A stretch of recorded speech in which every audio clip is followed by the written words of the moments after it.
नमस्कार आप सभी को। कैसे हैं आप सब? आई होप आप सब बहुत अच्छे होंगे और अच्छे से अपना ख्याल भी रख रहे होंगे। और जैसे हम देख रहे हैं कि हम टैली का कोर्स कर रहे हैं और टैली के कोर्स के अकॉर्डिंग हमारी आज 5th क्लास है या 5th डे कह सकते हैं हम।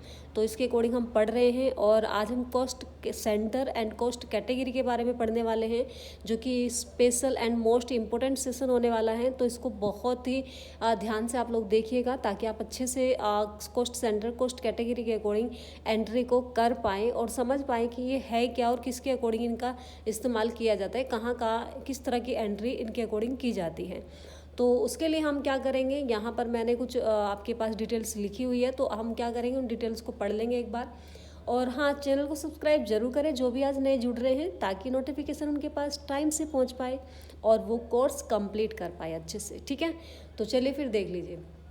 सबसे पहले अगर हम बात करें cost centre and cost category, cost category are useful organizer for organizations that require allocation of renew and non-renew items of parallel set of cost centre. अगर हम बात करें कि जो कॉस्ट कैटेगरीज होती हैं उनको क्या होता है कि उसके थ्रू हम क्या करते हैं कि ऑर्गेनाइजेशंस के अकॉर्डिंग हम रिक्वायर्ड करते हैं यहाँ पे डिवाइडेड करना, यानी कि अगर हम कॉस्ट को बदलना चाहते हैं तो कॉस्ट डिवाइड करके हम पेमेंट करना चाहते हैं, तो उसके लिए हम कॉस्ट सेंटर कॉस्ट कैटेगरी का सहारा लेते हैं, उसके अकॉर्डिंग हम उनको पेमेंट करते हैं। जैसे नॉर्मली अगर मैं कहूँ कि मुझे रेंट पे करना है या फिर मुझे सैलरी पे करनी है और अलग अलग डिपार्टमेंट या फिर अलग अलग एम्प्लॉय के थ्रू करनी है और सभी की सैलरी अलग अलग है, तो हम क्या करेंगे उसी के अकॉर्डिंग वहाँ पे क्या कर सकते हैं, सैलरी को अलग अलग डिवाइड करके उस तरह से उनको भेज सकते हैं। या फिर हम कहें कि हमने कोई एडवर्टाइजमेंट हमने कोई ऐड दिया है और अलग अलग जगह पे हमने ऐड दिया है, हमने किसी भी तरीके के ऐड हम ले सकते हैं, तो उनमें अलग अलग जो हमारा खर्च हुआ है उसको हमने डिवाइड करके अलग अलग दिया है। जैसे परसेंटेज में पूछ ले कि भाई 30% उसको दिया है, 10% इसको दिया है, तो इस तरह से वो चीज़ें डिवाइडेड की जाती है। तो यहाँ पे हमें आसान हो जाता है करना इस तरह की एंट्री को। तो इसमें हम क्या कर सकते हैं, डिवाइड करके इस्तेमाल कर सकते हैं। जैसे सम फॉर एग्जांपल इन्होंने दिया है कि कॉस्ट कैटेगरी का इस्तेमाल रीजन वाइज कर सकते हैं, ज्योग्राफी वाइज किया जा सकता है, grade wise, department wise, salary wise. तो इस तरह से वो सारी चीज़ें हम यहाँ पे दे सकते हैं। Normally when any expenses income comes accounts, जब क्या कर सकते हैं हम इसके अकॉर्डिंग, जब नॉर्मली हम यहाँ पे यानी कि एक्सपेंसेस होते हैं या आपकी इनकम्स आती हैं उसके अकॉर्डिंग हम उनको डिवाइड करके स्पेसिफिक एक तरीके से उनको भेज सकते हैं। वैसे आपको जब हम समझेंगे तो पता चलेगा। जैसे आगे हम देखें एंट्री किस प्रकार की दी हुई है, एंट्री के अकॉर्डिंग देख लीजिए कि पे advertisement expense in from, paid दोबारा लिखा गया है, इसको हटा देते हैं हम एक बार।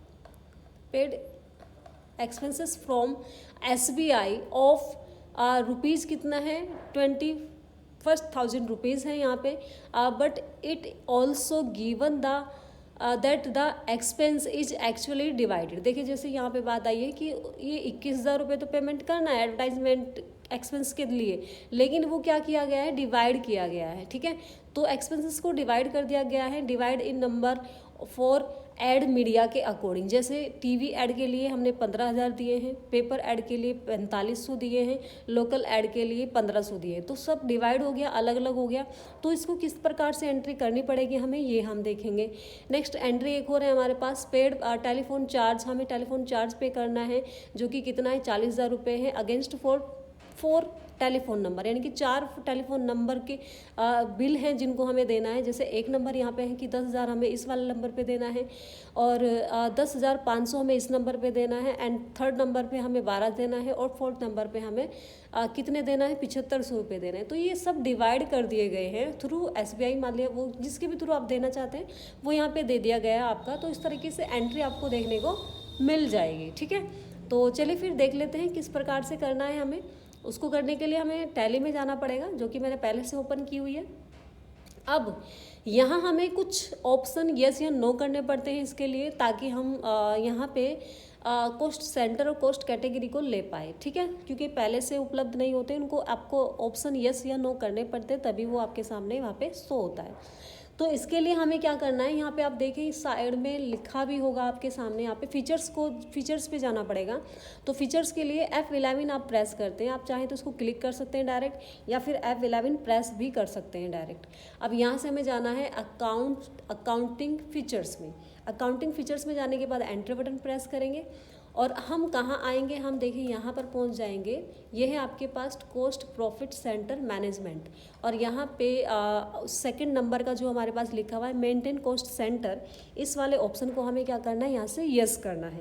एंड इसी प्रकार से नेक्स्ट ऑप्शन भी हम यस कर देंगे एंड थर्ड ऑप्शन भी हम यस कर देंगे। तो ये हमारे पास ये कुछ ऑप्शंस है जिनको यस करने के बाद हम इस पूरे फीचर्स को क्या कर लेंगे, एक्सेप्ट कर लेंगे यहाँ से। ठीक है, ध्यान रखिए वो 3 ऑप्शन ही हमें यस करने हैं, अदरवाइज हमें कोई और ऑप्शन को नहीं छेड़ना है।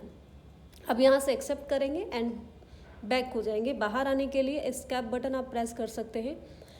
और अब हम देखेंगे कि जो हमने वहाँ से कॉस्ट सेंटर कॉस्ट कैटेगरी के अकॉर्डिंग वो चीज़ें ली हैं वो आई है या नहीं है। तो उसके लिए हमें गेटवे ऑफ टैली से हमें अकाउंट इन्फॉर्मेशन, जो कि हमारा ऊपर ही है ये वाला, इस पर जाके एंटर करना होगा।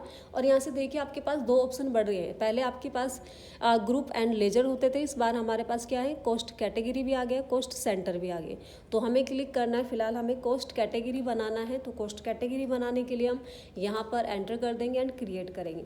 कैटेगरी हमारी क्या है, क्वेश्चन के अकॉर्डिंग देख लेते हैं।